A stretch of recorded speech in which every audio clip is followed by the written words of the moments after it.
বাউল শিল্পীদের উপর হামলার ঘটনাকে উগ্র ধর্মান্ধদের ন্যাক্কারজনক কাণ্ড বলে মন্তব্য করেছেন বিএনপির মহাসচিব মির্জা ফখরুল ইসলাম আলমগীর। বুধবার ঠাকুরগাঁও জেলা বিএনপির কার্যালয়ে উদ্বোধন শেষে সাংবাদিকদের সঙ্গে আলাপকালে তিনি এই মন্তব্য করেন।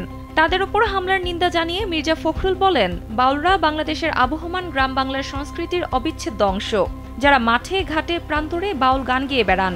তাদের উপর হামলা উগ্র ধর্মান্ধদের হামলা কাজ। তিনি আরও বলেন, এটা সঠিক নয়। এই ধরনের হিংসার পথ বেছে নেওয়া কারো জন্য কাম্য নয়।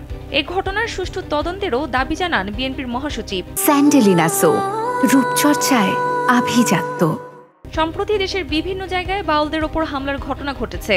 সর্বশেষ গেল বুধবার দুপুর 2টার দিকে ঠাকুরগাঁওয়ে আদালত প্রাঙ্গণে চায়ের দোকানের সামনে একাধিক বাউলের ওপর অতর্কিত হামলা চালিয়েছে একটি গোষ্ঠী। স্থানীয়রা জানান, বাউলদের ওপর হামলার প্রতিবাদ ও ধর্মীয় অনুভূতিতে আঘাত করার অভিযোগে অভিযুক্ত গ্রেফতার বাউল আবুল সরকারের মুক্তির দাবিতে প্রতিবাদ সমাবেশ হওয়ার কথা ছিল।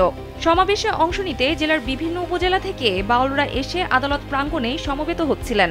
এ সময় একদল লোক তাদের উপর হামলা চালায়।